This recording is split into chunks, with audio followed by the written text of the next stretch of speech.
আসসালামু আলাইকুম ওয়া রাহমাতুল্লাহি ওয়া বারাকাতুহু। আমি আজকে একটি গুরুত্বপূর্ণ বিষয় নিয়ে একটি কথা বলবো ইনশাআল্লাহ। প্রথম কথা হচ্ছে,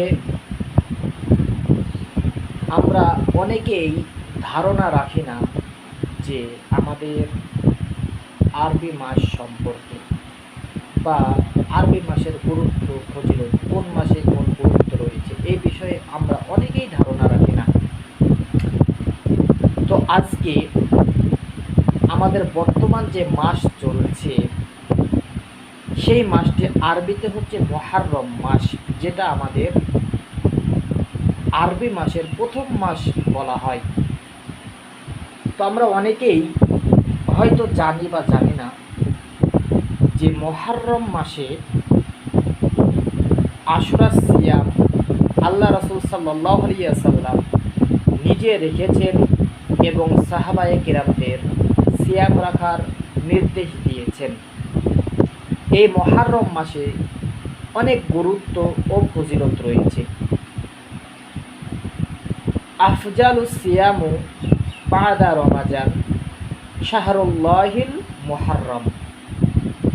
আল্লাহ রাসূল সাল্লাল্লাহু আলাইহি ওয়াসাল্লাম বলেছেন, রমজান মাসের সিয়ামের পর সর্বোত্তম সিয়াম আল্লাহর মাস মুহররম মাসের সিয়াম।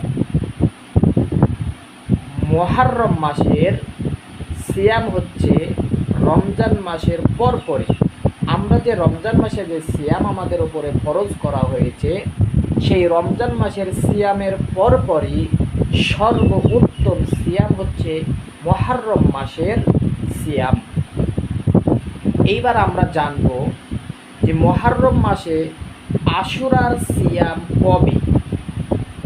তা আসুন জেনে নেই যে আশুরার রোজা আগামী মঙ্গলবার এবং বুধবার, অথবা বুধবার এবং বৃহস্পতিবার, অর্থাৎ মুহররম মাসের আরবি তারিখ অনুযায়ী 9-10 অথবা 10-11 তারিখে সিয়াম পালন করতে হয়।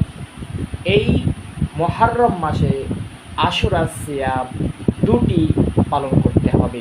তাই আশা করি আমরা সকলেই চেষ্টা করব আমরা যেন মুহররম মাসে আশুরার রোজাটা রাখতে পারি।